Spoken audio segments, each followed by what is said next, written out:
Oh, he said live isn't record. Okay. Yeah. All right. Yeah, we're in front of an audience, everybody. Look at this audience. Whoa, they're in rollerblades today. Oh my god, those children are fucking scary. All right. Hey, welcome everybody to Jet Set Radio. I'm with the Rendering Soul. Howdy, howdy. All right, so you just woke up from your long hero's rest. Anything that you have dreamed of that's worth mentioning? Oh, there's a lot I dreamt of, but not worth mentioning. I've taken that stuff to my grave. Might be. Oh, it's so saucy. Okay, listen to the last 2 minutes of the video. He'll tell one thing about it. He won't, probably. Did you dream of playing this game at all? No? No. That's a great idea, because I didn't either. Alright, so now that we're recording, I was telling Render everybody that I had this crazy idea of doing this, this really stupid concept one-shot type of thing with this one-off episode. And you know what that is, Render?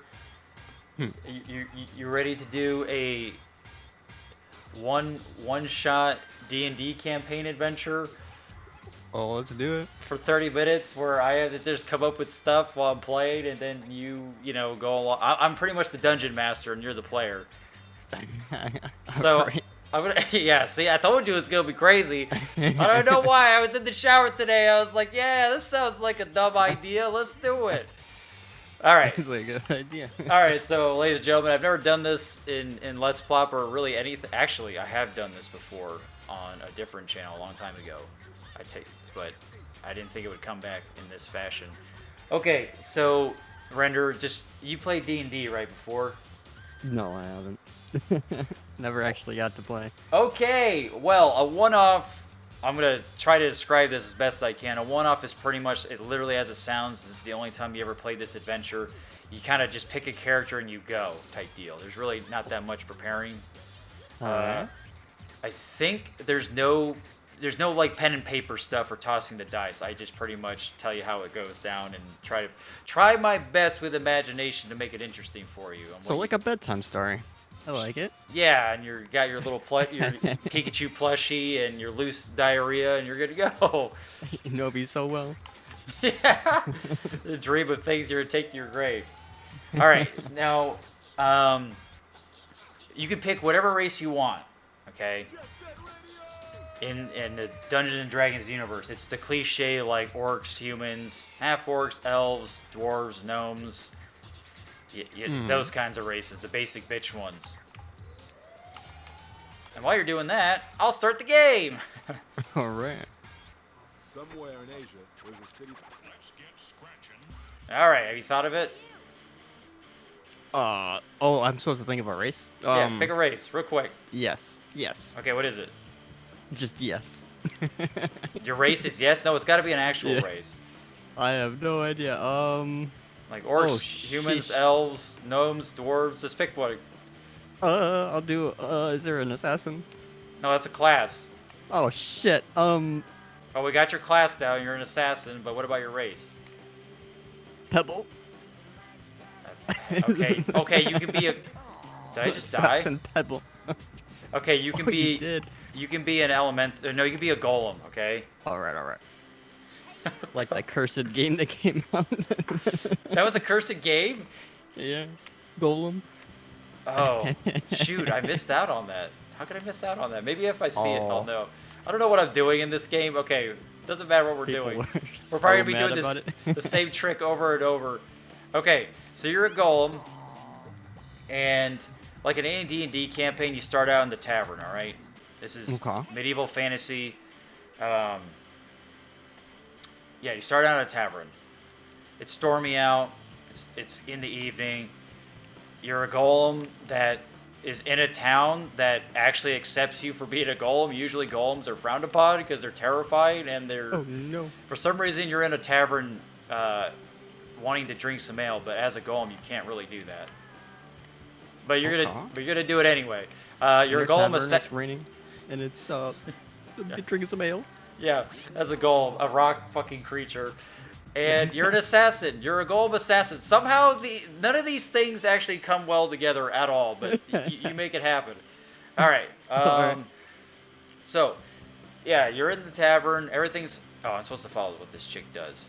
Fucking A. Alright, hold on. Is she just running? What? What's she doing? That's it? What? They want you to land on a car? Okay. Alright. So, you're in the tavern, you're having some ale. It's kind of hustling, bustling. People are getting off of work, coming from the mines, coming from their other jobs, and all that stuff. And you're just having a good time, right? You're just chilling. And then all of a sudden, a barmaid comes up to you and asks you, would you like anything else to drink? And what do you do? Ask them for a side of ranch sauce. With your rollerblades on?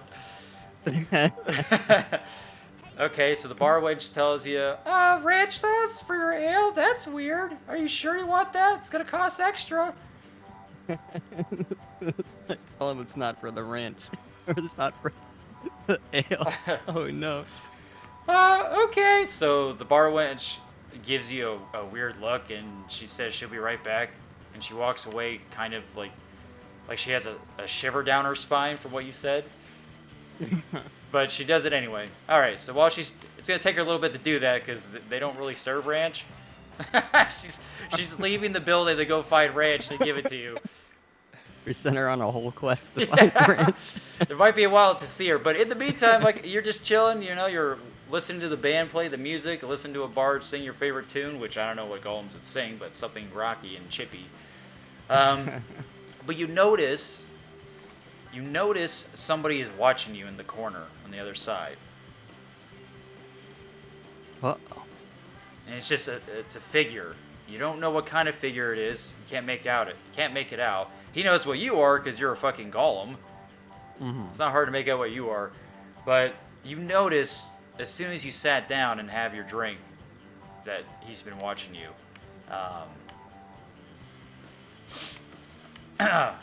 So what do you do? I ask him, why is he staring? Question mark. Okay, so remember, you're across the tavern. So you get up and go up to him and ask him? I just shout it out right where I'm sitting.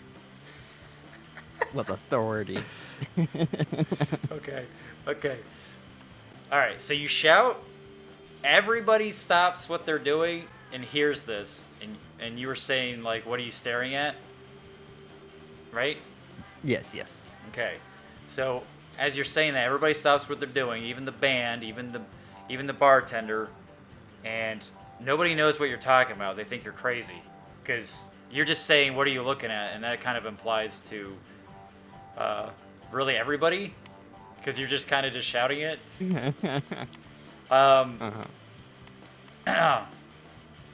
And the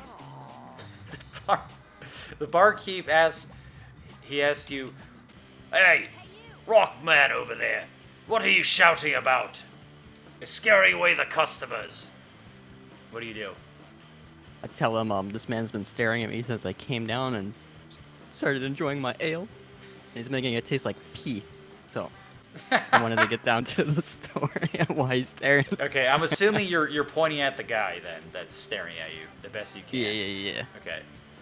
So the barkeep goes, "Oh, it's no problem. Everybody stares at each other in here. I mean, look at you. You're a fucking rock golem. Not everybody's used to your kind around here, so just don't even worry about it." And then everybody minds their own business and goes back what they're doing. Except the guy that was staring at you. You seem to have kind of rattled him a little bit because you called him out. Oh. So, what does he do? He gets up and starts coming towards you. He's on his way to you right away. Now, what do you do? I just keep sipping my ale. Okay, all right.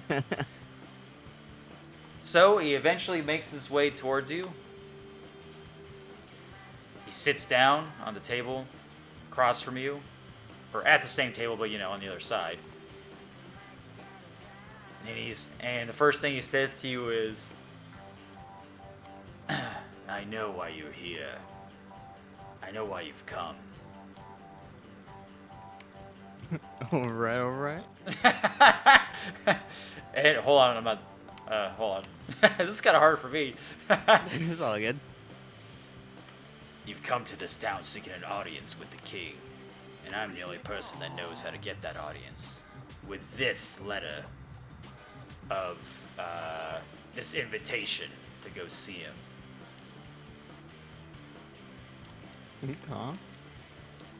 Okay. Now, I don't know why you're here to see the king, but I can guess you're here on more of a business matter, considering your arsenal. And your arsenal pretty much is what assassins would have. You're kind of not shy about it. Considering that you're a golem and you work for a certain organization. Must be real serious. So, I'm assuming you would like to get some pay for your work. I'll make you a deal. Since you seek great fortune with the king seeking an audience and I have this invitation, how about you do a little job for me? Alright, what do you do? Interesting. I ask him about the inquiries of the job. And then all of a sudden he starts laughing. Ha ha ha ha! Ah ha ha! I knew you'd be interested. Your kind can never say no. I've met dozens of you golems. Yes, believe it or not, I was raised by golems. Now, Render, you can ask me questions anytime you want. Okay. Even though I know I'm kind of doing this one-off kind of bad. Usually I set up the scene and you can ask anything you want. You're like, okay, what kind of people are in here? What does this guy look like in front of me? There's these things in these skills you have in Dungeons and Dragons, kind of like perception, persuasion, dungeoneering, that type of stuff, herbalism. Since this is a one shot, I'll be more lenient with that in the rules.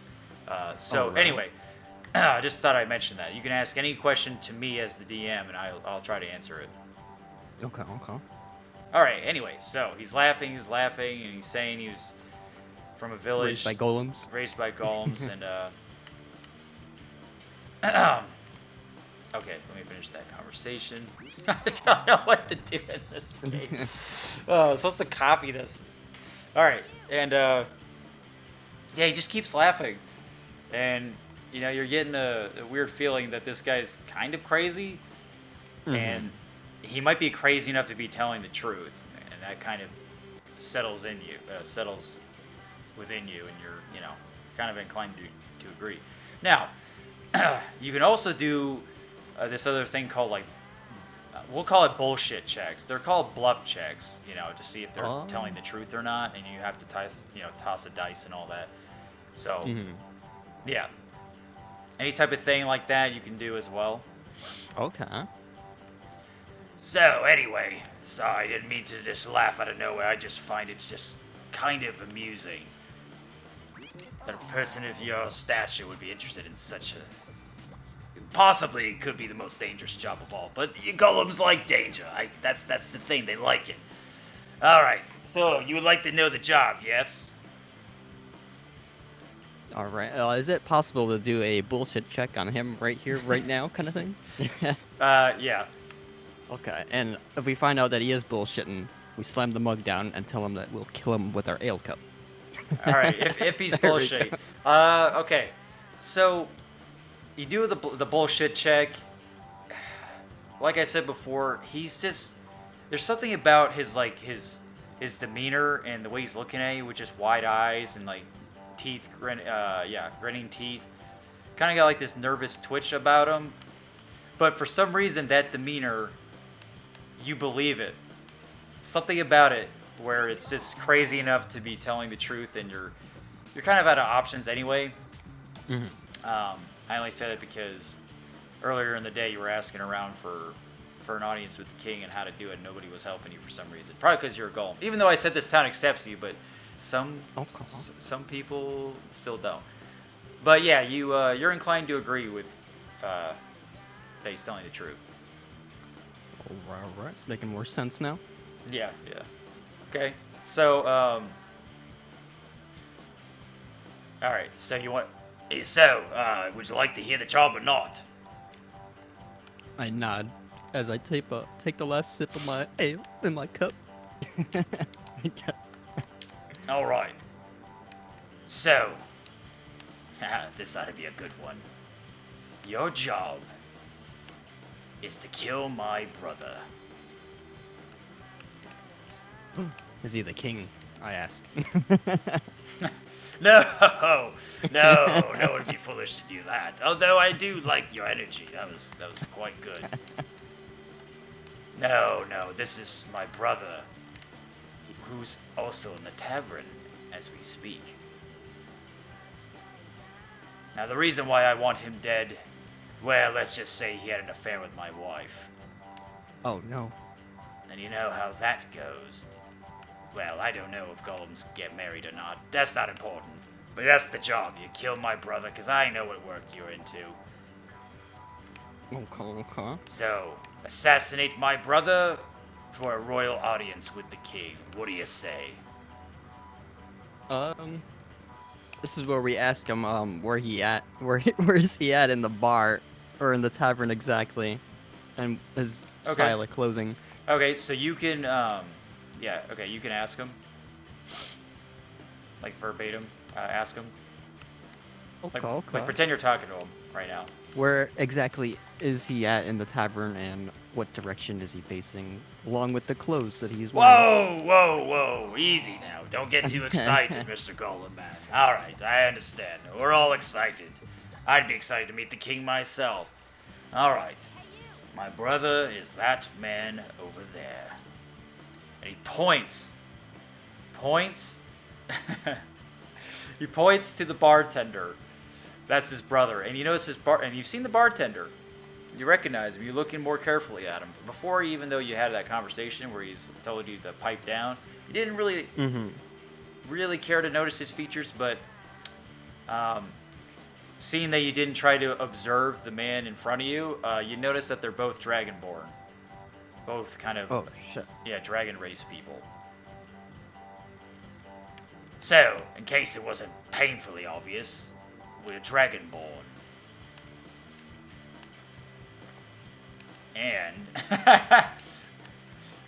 we're dragonborn, and yeah, we're the only ones pretty much in town that are this race and this species, so it's not going to be too hard to find my brother. All you gotta do is just wait till he gets off of work, do your thing, and then, I'll take care of the body, and then we go from there. And the invitation's yours, and I meet you the following evening once the job is done.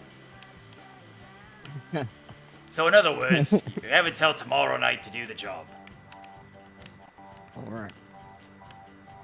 That's when I get up and say I need another refill. Go up to the bartender, slap the cup down, asking for a refill, and when he turns around, I murder him. Right then and there? Yes. No fucks given. Holy crap. Well, okay. So here's the thing. You can only do so many actions. Oh shit! All right. Yeah. So it's all right. It's your first time doing a one-off. I didn't really. It's kind of like I explain it as trial and error. So you could pretty much do one action at a time, not too much. Okay. Or else you could just go in like a giant combo, and that just wouldn't flow well. If that makes sense. Gotcha. Yeah, because D&D is broken down to literally like turns and stuff. It's that strict about it. Okay, do you at least walk to the bar? To the barkeep. Yeah, let's do that. Walk up to the barkeep. Okay. You walk up to the barkeep suddenly. You leave your table, leaving the guy behind. And he gives you a peculiar look, wondering what you're up to. And he kind of just, is taken aback by it, but he's going to see how this plays out while you go up to his brother at the bar. All right, so you reach the bar, and what do? Demand a refill for my ale, and yeah.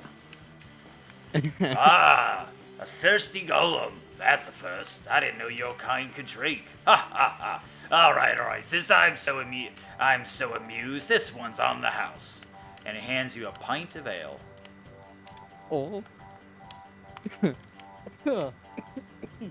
Ah, that's okay. Don't get all choked up on my kind services. Is there anything else I can help you with?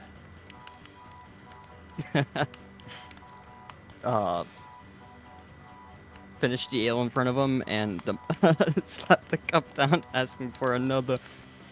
Oh!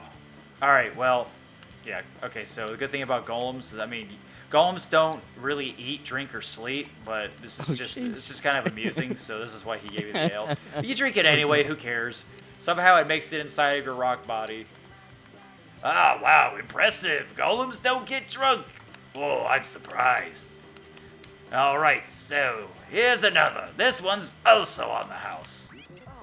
Now this one is my favorite year of the 1803 vineyard from my dragon clan.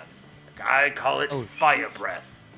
Let's see if a golem can handle this pint. Oh no. And he hands you the pint of Fire Breath. I guess we just down it. I don't know. You down it, and he's just amazed. He's like, oh my gods. Incredible. I'll never forget such fine drinking from a golem. You golems should come out here more often. You guys would make great advertising for my bar. Alright, well, is there anything else I can help you with? He's like an NPC. Okay.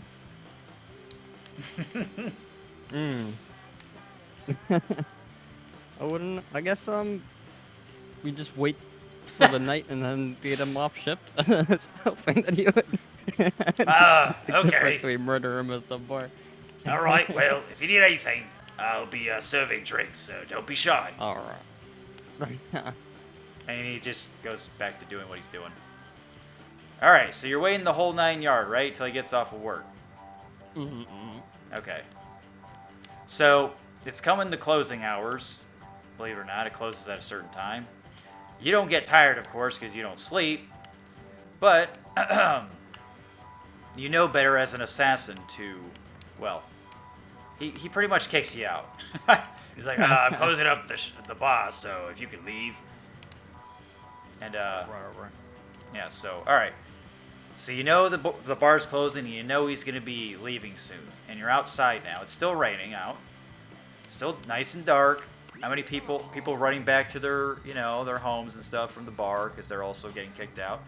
But what do you do now that you have stepped out? We wait by his back door / like horsey thingy stables where he gets his transportation.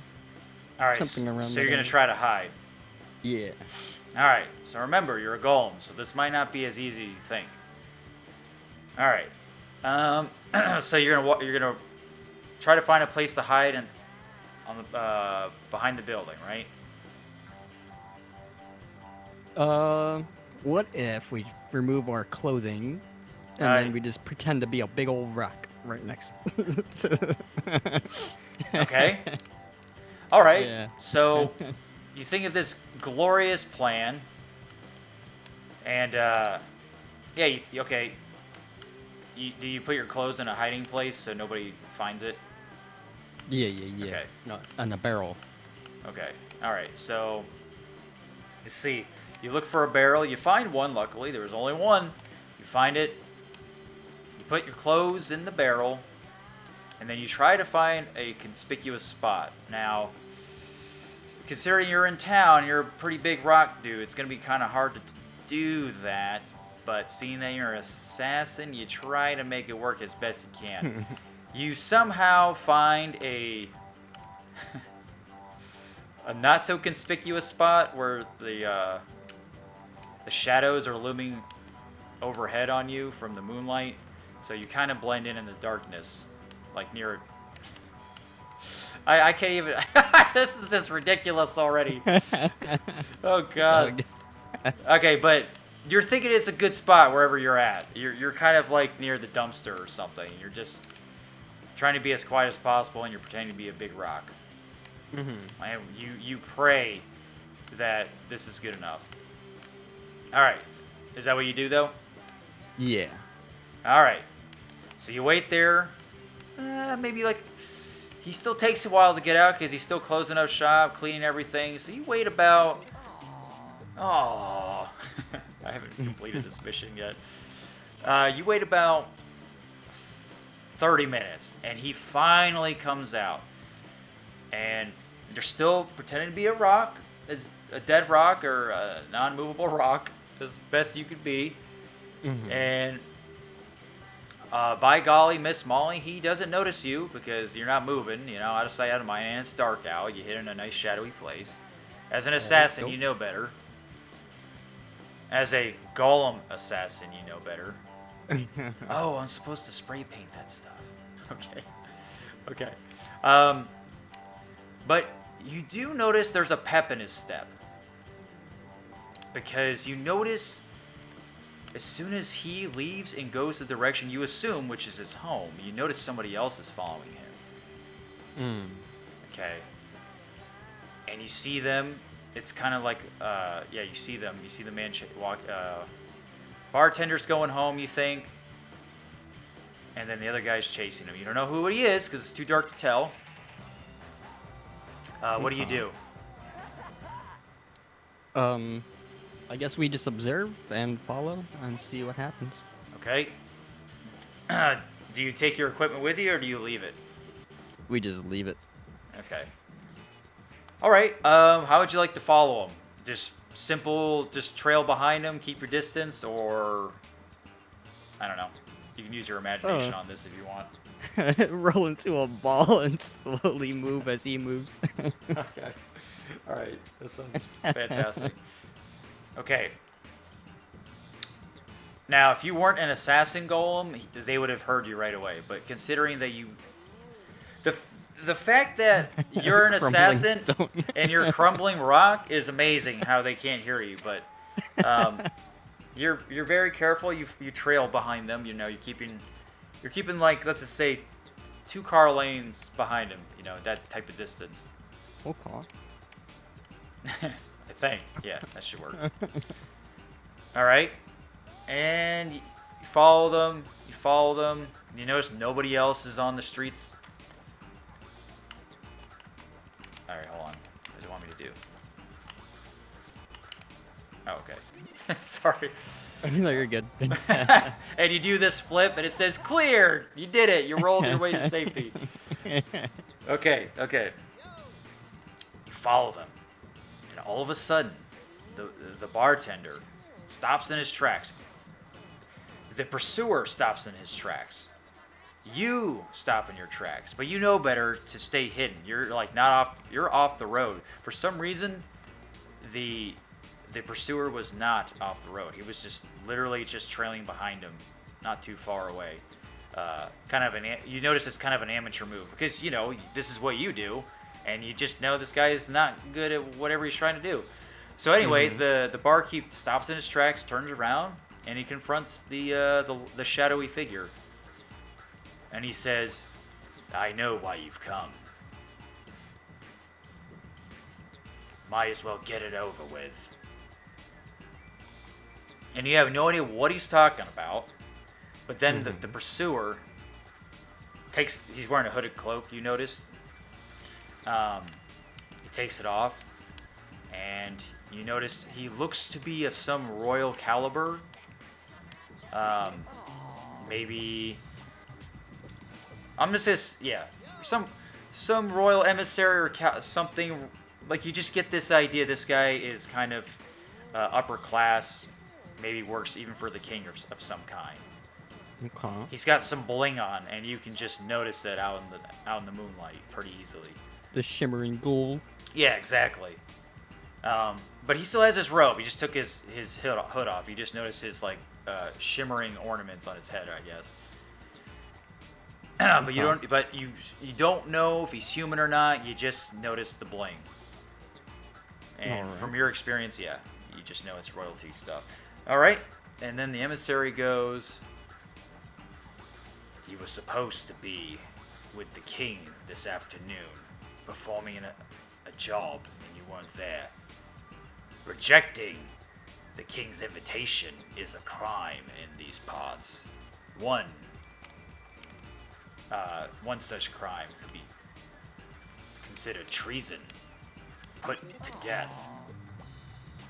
Now I'm here to clean up your mess for the king because you didn't show up when you were supposed to. Yeah, it's really, really fucked up strict rules in this town. But they're really nice to golems for the most part. Oh. For some reason. All right.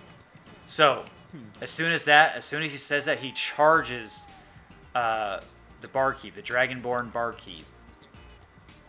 And oh no. The Dragonborn pulls out a knife, and they start having a little duel. The pursuer has, we'll just go with the basic bitch sword, and so it's sword against dagger, and they're fighting. What do you do?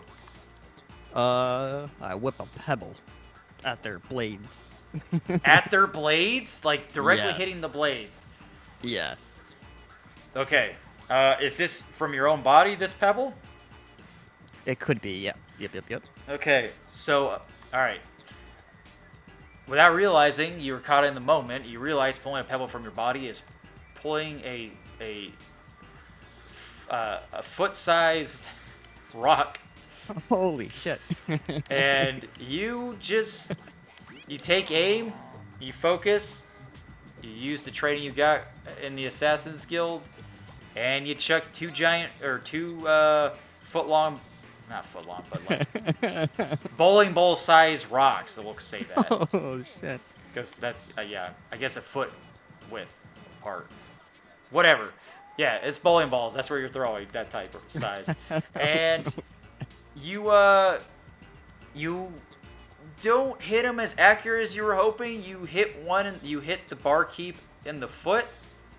And he goes, ah! And then you hit the royal emissary in the back of the head.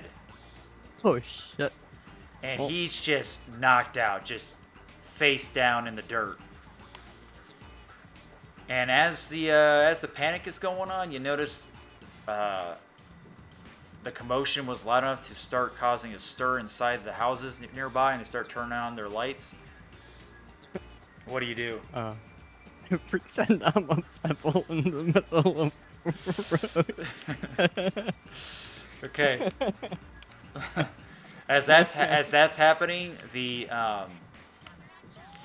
barkeep kind of realizes what just transpired. He's like confused and shock and awe.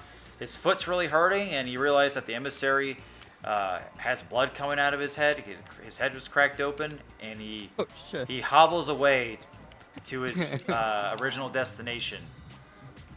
And that's where our story will end for now.